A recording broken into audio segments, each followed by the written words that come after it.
పాలన గాలికి, సీఎం ఢిల్లీకి. 50 సార్లు ఢిల్లీకి వెళ్లిన ముఖ్యమంత్రి. ఏడాదిన్నరలో ప్రతి నెలా ఢిల్లీకి వెళ్లిన సీఎం. ఏడాది తర్వాత రేవంత్ కి అపాయింట్మెంట్ ఇచ్చిన రాహుల్. కేంద్ర మంత్రుల్ని కలిసి వినతి పత్రాల సమర్పణ. అధిష్టానం చుట్టూ చక్కర్లు కొడుతున్న సీఎం.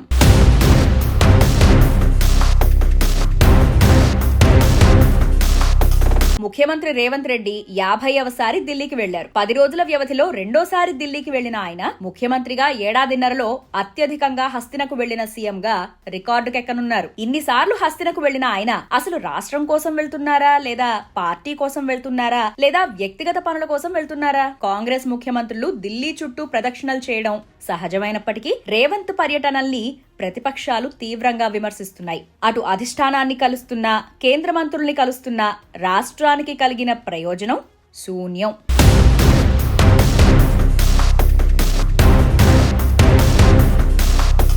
ఢిల్లీలో కాంగ్రెస్ జాతీయ అధ్యక్షుడు మల్లికార్జున ఖర్గే, కాంగ్రెస్ అగ్రనేత రాహుల్ గాంధీతో సమావేశమైన ముఖ్యమంత్రి రేవంత్ రెడ్డి బీసీలకు 42% రిజర్వేషన్ల అంశాన్ని వివరించారు. పార్టీ ఎంపీలకు తెలంగాణలో నిర్వహించిన కులగణన సర్వేపై పవర్ పాయింట్ ప్రెజెంటేషన్ ఇచ్చారు. రేవంత్ రెడ్డిని గత కొంతకాలంగా దూరంగా ఉంచుతున్న అధిష్టానం మొదటిసారి రాహుల్ గాంధీతో సమావేశమయ్యే అవకాశాన్ని కల్పించింది. ఏడాదిన్నరగా 50 సార్లు ఢిల్లీకి వెళ్లిన ఆయనకు మొదట్లో తప్పితే రాహుల్ గాంధీని కలిసే అవకాశం రాలేదు. ప్రమాణ స్వీకారం తర్వాత మొదటిసారి హస్తినకు వెళ్లిన ఆయన ప్రధానిని కలిసి రాష్ట్రాభివృద్ధికి సహకరించాలని కోరారు. ఆ తర్వాత జనవరి, ఫిబ్రవరి, మార్చిలో ఢిల్లీకి వెళ్లిన ముఖ్యమంత్రి నామినేటెడ్ పోస్టులు, మంత్రివర్గ విస్తరణ, పీసీసీ అధ్యక్షుడి నియామకం సహా ఇతర అంశాలపై ఢిల్లీ పర్యటన చేపట్టారు. అప్పుడప్పుడు కేంద్ర మంత్రుల్ని సైతం కలిశారు. ఇప్పటి వరకు కేంద్ర జలశక్తి మంత్రిని 3 సార్లు కలిసిన రేవంత్ రాష్ట్రానికి సాధించింది ఏం లేదు. కేంద్ర గృహ నిర్మాణ శాఖ మంత్రి మనోహర్ లాల్ ఖట్టర్ ని కలిసి 2,70,000 ఇళ్లు మంజూరు చేయాలని కోరినప్పటికీ కేంద్రం మాత్రం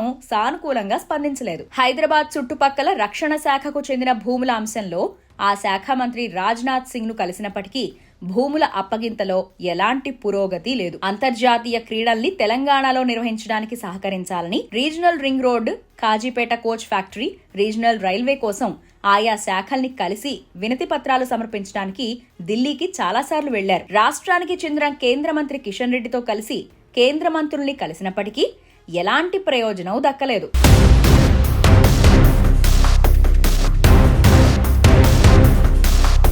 ఢిల్లీకి వెళ్లకుండా రాష్ట్రం నుంచే ఆయా వ్యవహారాలు చూసుకునే తమిళనాడు, కర్ణాటక, పశ్చిమ బెంగాల్ లాంటి రాష్ట్రాలకు వచ్చే ప్రయోజనాలతో పోలిస్తే తెలంగాణకు దక్కింది తక్కువే. ఇలా అధికారిక పర్యటనల పేరిట ఆయన ఢిల్లీ వెళ్లినా రాష్ట్రానికి మాత్రం ఏది సాధించలేకపోయారు. ఇక ప్రమాణ స్వీకారం తర్వాత మంత్రివర్గ కూర్పు, శాఖల కేటాయింపు, అధిష్టానానికి ధన్యవాదాల పేరిట ఢిల్లీ యాత్ర మొదలుపెట్టిన ఆయన ప్రతి చిన్న అంశానికి ఢిల్లీ వైపు చూడటం మొదలుపెట్టారు. పార్టీలో గ్రూపు రాజకీయాల నుంచి మొదలు పెడితే సొంత పార్టీ నేతలపై అధిష్టానానికి ఫిర్యాదుల వరకు ఢిల్లీయే దిక్కైంది. కేవలం నామినేటెడ్ పదవుల భర్తీయే లక్ష్యంగా పలుమార్లు ఢిల్లీ వెళ్లిన ఆయన ఎలాంటి నిర్ణయాలు తీసుకోకుండానే వెనక్కొచ్చారు. ఏడాదిన్నర గడుస్తున్నా ఇప్పటి వరకు ఎలాంటి నామినేటెడ్ పదవుల్ని భర్తీ చేయలేకపోయారు. చివరికి ఏడాది పూర్తయిన సందర్భంగా ఏర్పాటు చేసిన విజయోత్సవ సభకు రాహుల్ గాంధీ, సోనియా గాంధీ, ప్రియాంక గాంధీని ఆహ్వానించడానికి ఢిల్లీ వెళ్లారు.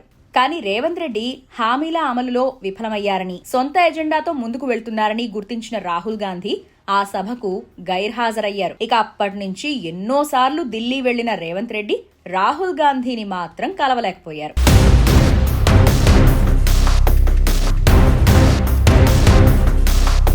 ఉప ముఖ్యమంత్రి భట్టి విక్రమార్క సహా ఇతర మంత్రులు, రాష్ట్ర అగ్రనేతలు రాహుల్ గాంధీని కలవగలిగినప్పటికీ ఆ అవకాశం రేవంత్ రెడ్డికి మాత్రం దక్కలేదు. సుమారు ఏడాది తర్వాత రాహుల్ గాంధీతో సమావేశం అవ్వటానికే ఢిల్లీ వెళ్లిన ముఖ్యమంత్రిని ఈసారి కరుణించారు రాహుల్ గాంధీ. పీసీసీ అధ్యక్షుడి ఎంపిక, మంత్రివర్గ విస్తరణ సమయంలోనూ రాహుల్ మొహం చాటేశారని ఆ పార్టీలో గుసగుసలు వినిపిస్తున్నాయి. ఇలా కేంద్ర మంత్రుల్ని కలిసినా, పార్టీ అధిష్టానాన్ని కలిసినా రాష్ట్రానికి మాత్రం ఒరిగింది లేదు. రాష్ట్ర పాలనని గాలి కొదిలేసి ఢిల్లీ చుట్టూ ప్రదక్షిణలు చేస్తున్నారని బీఆర్ఎస్ మొదటి నుంచి విమర్శిస్తూనే ఉంది. ఏకంగా 50 సార్లు ఢిల్లీకి వెళ్లిన ఆయన రాష్ట్రానికి ఏం తీసుకొచ్చారో ప్రజలకు సమాధానం చెప్పాలని డిమాండ్ చేస్తోంది. చివరికి సొంత పార్టీ నేతలు సైతం రేవంత్ రెడ్డిని వెన్నెముక లేని వ్యక్తిగా చూస్తున్నారు. సొంతంగా ఎలాంటి నిర్ణయాలు తీసుకోకుండా ప్రతి అంశానికి అధిష్టానం వైపు చూడటం నాయకుడి లక్షణం కాదని గుర్తు చేస్తున్నారు. ఇప్పటికైనా రేవంత్ రెడ్డి ఢిల్లీ ప్రదక్షిణలు మాని